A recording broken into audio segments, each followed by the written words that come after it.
ஆராதனை வேளை.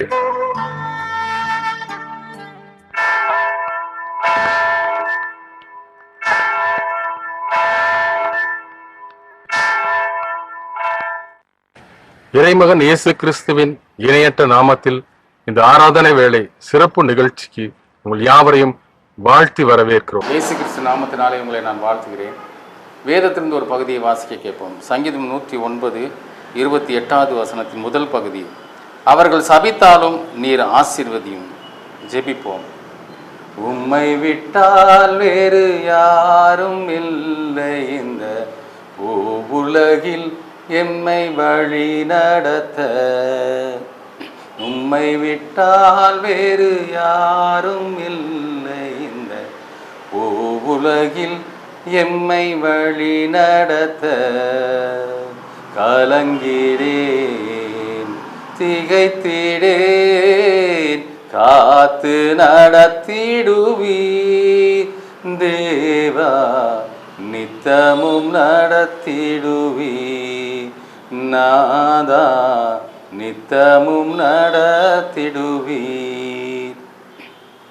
சாப வார்த்தையினான் நம்மை சபித்த போதினிலும்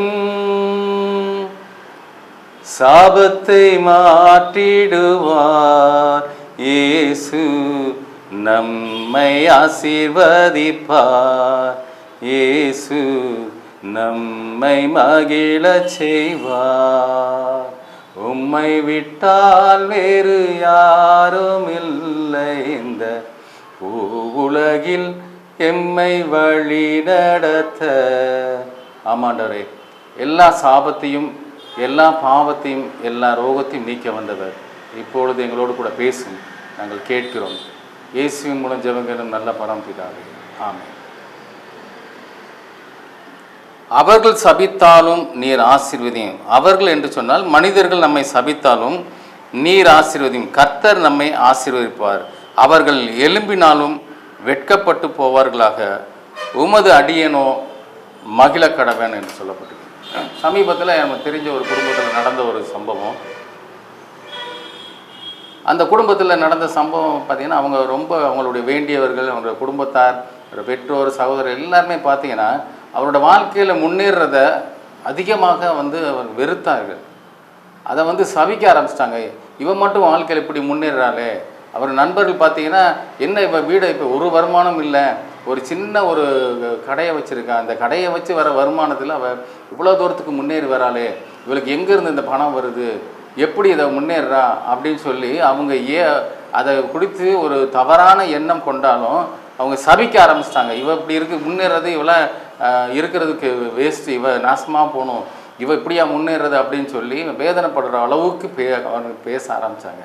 இன்றைக்கி பார்த்தீங்கன்னா ஆண்டவர் நமக்கு எதுனா இந்த சாபத்தையும் இந்த பாவத்திலிருந்து நமக்கு விடுதலை கொடுக்கறதுக்கு தான் ஆண்டவர் நமக்கு வந்திருக்கார். ஒருவேளை மனிதர்கள் நம்ம சபிக்கலாம், நம்மளை ஏதோ ஒரு காரியத்தை செஞ்சு அவர்களுக்கு பிடிக்கமில்லாத அந்த காரியத்தை நம்ம செஞ்சுருக்கோம் அப்படின்னு நினச்சி கூட அவங்க என்ன செய்யலாம், நம்ம சபிக்கலாம். நல்லா இருக்கிறோன்னு நினச்சி கூட நீ நல்லா இருக்கக்கூடாதுன்னு கூட நினைக்கலாம். ஆனால் ஆண்டவர் என்ன சொல்கிறாருன்னா, நான் உன் கூட இருக்கிறேன், நான் உன்னை ஆசீர்வதிப்பேன், நான் உன்னை அந்த சாபத்திலேருந்து ஒரு விடுதலையை கொடுப்பேன் அப்படின்னு சொல்லி ஆண்டவர் சொல்கிறாரு. அதுக்கு முந்தின பகுதியில் பார்ப்போம் அப்படின்னு சொன்னால், இது உமது கரம் என்று கர்த்தாவே தேவர் இதை செய்தீர் என்றும் அவர்கள் அறிவார்களாக. அதாவது அவ்வளோ தூரத்துக்கு சாபிச்சிட்டாங்க, அவ்வளோ தூரத்துக்கு நம்ம மேலே பொறாமப்படுறாங்க, இந்த காரியத்தை செய்ய விடாமல் தடை பண்ணுறாங்க, நம்ம முன்னேற விடாமல் தடை பண்ணுறாங்க, எல்லா இடத்துலையும் போய் நம்ம அவதூறாக பேசுகிறாங்க, எல்லார்ட்டையும் போய் நம்ம தவறாக பேசுகிறாங்க அப்படின்னு சொல்லி நம்ம நினைக்கலாம். ஆனால் ஆண்டவர் என்ன சொல்கிறாரு, அவர் கரம் பிடிச்சு நம்மளை நடத்துகிறாராம். இந்த முன்னேற்றத்துக்கு காரணமே அன்றைய இயேசு கிறிஸ்து.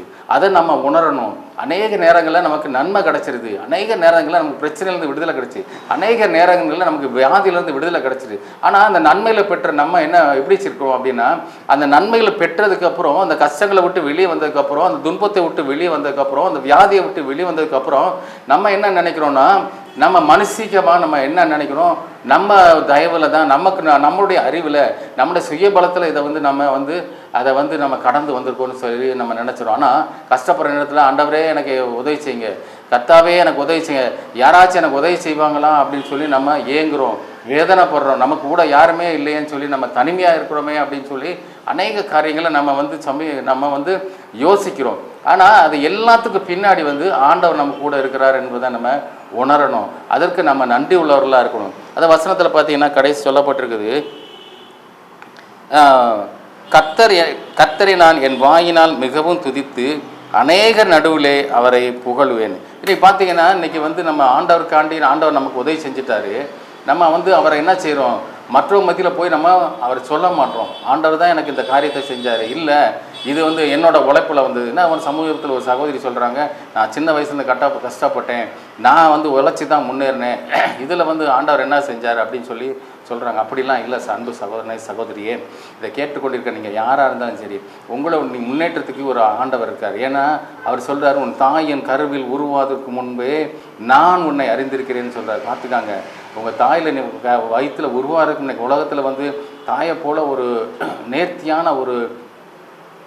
ஒரு பர்சனை பார்க்க முடியாது, ஒரு நபரை நம்ம பார்க்க முடியாது.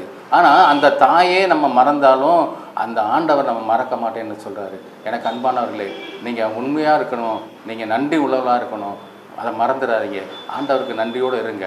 ஆண்டவர் உங்களுக்கு கொடுக்குற எல்லா விதமான விடுதலை இருந்தும் எல்லா விதமான நன்மைகளையும் நீங்கள் நினச்சி அவருக்கு நன்றி செலுத்துங்க. ஏன்னா இன்றைக்கி நம்ம உயிரோடு இருக்கிறோம் அப்படின்னு சொன்னால் காரணம் அது ஆண்டவராக இயேசு கிறிஸ்து. ஒருவேளை நீங்கள் கேட்குற யாராக இருந்தாலும் சரி, எனக்கு என்னோடய சுய பலத்தில் நான் வந்தேன்னு கூட நீங்கள் நினச்சிடாதீங்க. உங்களுக்கு ஒருவேளை இந்த மாதிரி சாபம் வந்துருச்சு, என்னால் இதை விட்டு வெளியே வர முடியல, எனக்கு வேதனை இருக்குது, வியாதி இருக்குன்னு கூட நீங்கள் நினைக்கலாம். ஆனால் உங்களை விடுதலை பண்ணுறதுக்கு ஒருத்தர் காத்து கொண்டிருக்கார். நீங்கள் அவரை தேடுங்க.